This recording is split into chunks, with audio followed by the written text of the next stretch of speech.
Hello. Great. How are you? How are you? Doing good. I'm good. So ladies and gentlemen, welcome to MES Presents 9 on the Q, the show that discusses billiards and current events and how they may intertwine.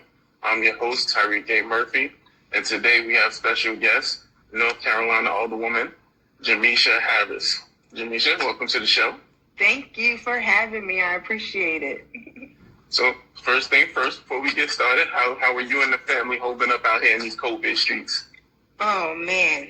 We are doing the best we can. I have become a virtual teacher with school and, just trying to work from home and just make sure, everything is covered and just making sure we're staying safe and reducing the transmission of COVID. Right. Okay. So let's get on cue. So talk about it. When was your first experience in the world of pool? I would say probably when I was 21 years old. I'm from Albany, New York, so we kind of had a pool hall out there and just meet up with friends and stuff like that. So when I was 21, I'm 35 now. Okay. And who influenced you into playing? I'm not sure I really had any type of influence. I believe I played pool with my dad and stuff like that. If I had to say anybody, maybe my dad, because he plays pretty good pool. Okay. So let me ask you, as a co-founder of the Young Urban Professionals, do you think billiards can be utilized as an outlet for youth and adults considered at risk? I definitely think that playing pool could be a form of outreach, especially for what I do with Young Urban Professionals, with us being a nonprofit that tries to inspire business within young entrepreneurs that live within marginalized communities. And a lot of individuals that come from marginalized communities, they do suffer from where there may not be both parents in the household. So if you have young men that are, kind of heading down the wrong path, you can have an event, or you can kind of do like a big brother, big sister type of thing and play pool, because pool, you're walking around the table. So you have nothing but time for conversation, and you can focus on the game, but you can also build a relationship with the person that you're playing pool with by talking about things that inspire you, things that you may want to do, ask for advice. So I definitely think that billiards could be a gateway to positive interaction between the youth and adults, especially through our nonprofit. Right. So let me ask you, with the Black community called for systematic reform and budget reallocation across the nation, as a Black woman, as an older woman, and as a commissioner of the New York, I would say New York, because you said New York earlier, of the North Carolina Human Relations Board, what do you think should be government officials' essential priority? Boy, that's a lot of hats I have. But I'm going to remove the hats and I'm going to just be a citizen. And I just feel like the main things that the government needs to put as a priority, especially for the Black community, is affordable housing. We need to also teach about economic wealth and economic development. They have to create resources and programs that allow people to thrive and understand these basic necessities, owning your own home, having good credit, so that you're able to sit at the tables like everybody else that own homes, that, buy a house and it can turn into rental property. Having affordable housing is something that's so essential for a middle class worker. And I just don't feel like right now, especially with the current administration, that those things are at the top of the list. And I feel like, if we get a change, when we get a change of administration in the office, we as the people really need to be holding our politicians, me at the local level, accountable for these things that are needed in our communities. Like, we can't just protest police brutality. We have to protest the inhumane living situations that we live in our communities, and the lack of resources that we have. We have to go at them and protest just as hard as we do when we lose Black lives. Right. So in regards to equality and your role as a senior administrator, what is yourself and the North Carolina Human Relations Board strategic plan to ensure recent injustices against Black individuals are not overlooked or repeated?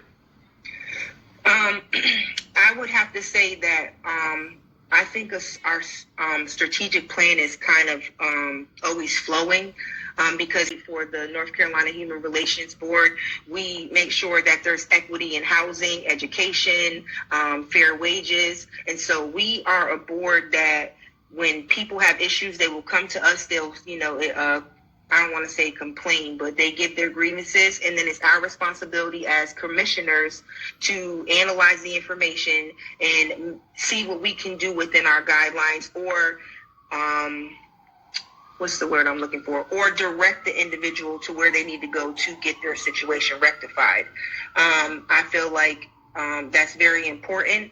And for me as a commissioner, I'm always the type to be, it's important to use your voice. I can only speak for you so much because I can't tell your story. So if you're living in a house where you feel like your landlord is a slumlord and things aren't getting done, so we need to, speak up about it, make a complaint. You have to be able to want to speak out about your situations, and that's what we're there for. We're there to help provide resources and connect people to the resources to get their situations rectified. Okay. So in this new era of young, diversified advocates and political leaders emerging, do you think organizations like Our Black Party will get the support to stimulate that good trouble that is, characterized by John Lewis? Come on now. Really? What's saying? I definitely think, especially with the awesome, amazing founder steering committee that we have for the Our Black Party. We have a lot of celebrities that are backing it. We're getting a lot of national press. We're doing a lot of social media. I feel we are getting the backing. I feel like Our Black Party, Black Agenda is a foundation. It's a working document. And I feel like we're galvanizing the majority, if hopefully not all, of the Black elected officials.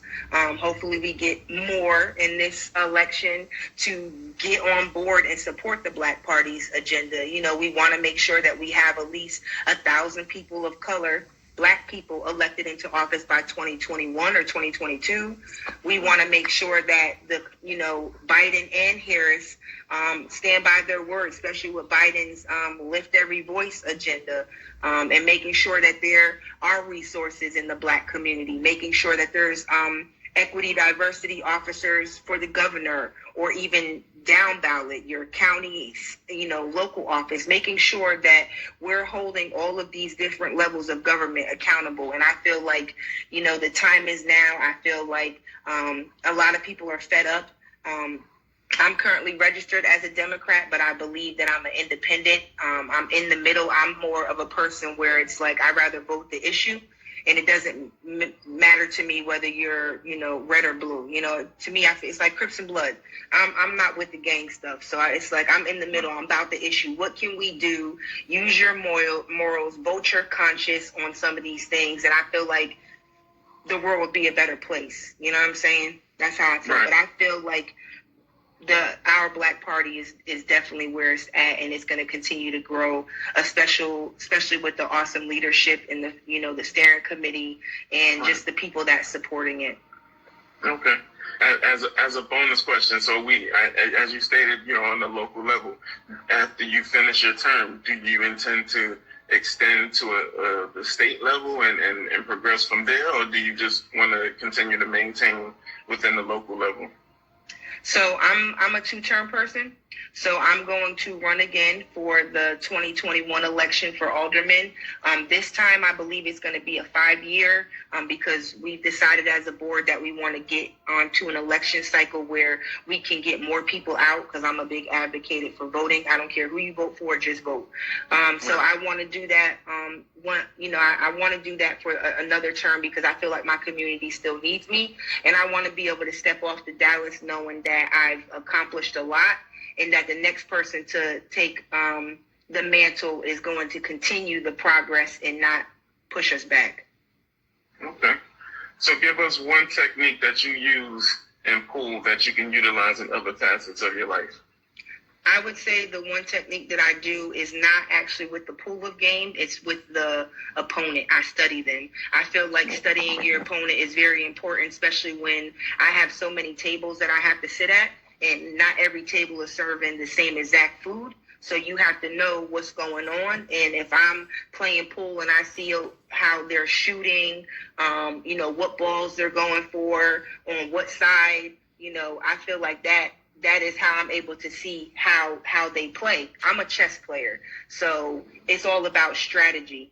So if I played a couple of games with you and I know you're always going to stick that first pawn out, I know what to look for. So you can do that in pool too. You can, what balls that they're going to try and shoot at, or, how they're doing it. So I feel like, studying your opponent is very important, and that will definitely help you in life with almost anything that you're doing.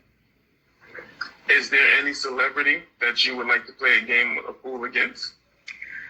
I would love to play a game of pool with Angela Rye. I feel like she is my spirit sister. I believe we have a lot in common. The things that I go through as a young Black elected official woman, being attacked almost every week because I'm vocal, I'm strong. I just feel like I could play with her and then also learn from her and get advice from her, and that would be amazing. And there's someone's dog that just rolled up in my house. I guess he wanted to be on the queue as well. I mean, it happens. Yeah. So tell us, Alderman Harris, is there any final thoughts that you have that you want to express to the viewers, what's going on with you, or anything we should be on the lookout as it pertains to you and the organizations that you're the head of? I would just say, right now, let's not even focus on me. Let's focus on making sure that everybody we know is registered. If you standing in line somewhere, ask someone if they're registered, if their registration form is up to date, how they get into the polls. I personally am not advocating to mail in your ballot because you don't know what's going on. If you got your ballot, walk it to the, where you can give it. Like for us, it would be our Board of Elections. Walk your ballot to them so you know that they got it. For me, I never really vote on election day, but I'm getting dressed up all dapper because I'm going to vote on November 3rd to cast my vote. And yes, I am riding with Biden and Harris. And, you could look out for me in 2024. It's going to be Harris ticket. All right. That's what I'm talking about. There's no wrong with that. I'm about to run with Auntie. She could be president. I'll be vice president. I'll take a step down. See? But now we getting somewhere. You see this, everyone? She's telling us that she's trying to stay local. We're trying to extend the term to 5 years. And here we have it. She has goals of the presidential, the VP president. Yeah, well, no, I say one day I'm gonna run for president. I won't lie.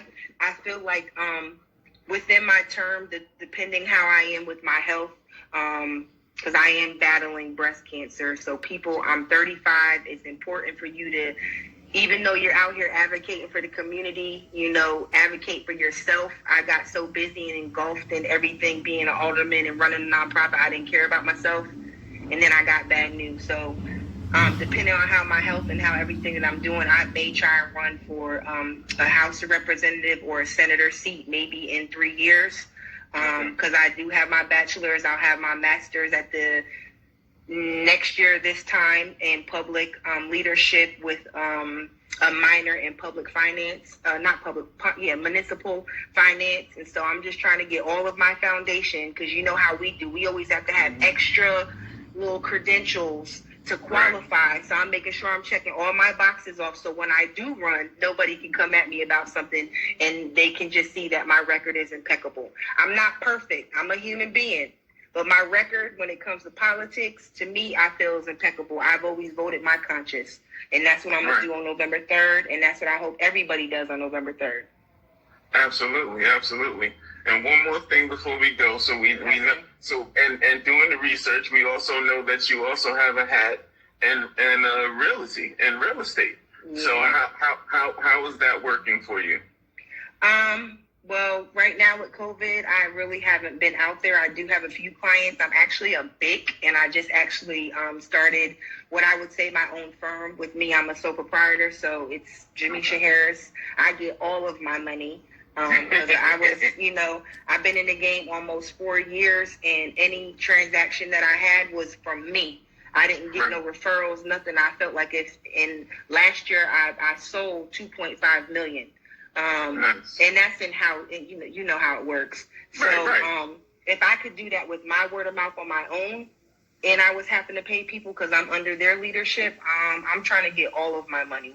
So I went and took my BIC, and now I'm eligible, so I'm able to be out on my own and, list houses and sell them and get my full commission and live my best life. Okay. So, as you already know, wink, we'll be talking to you behind the scenes about the things, Yeah. Wink again. Yeah. Well, ladies and gentlemen, I want to thank, our guests for joining us today. Alderwoman Jameesha Harris. This has been, once again, Now Only Two, Jameesha.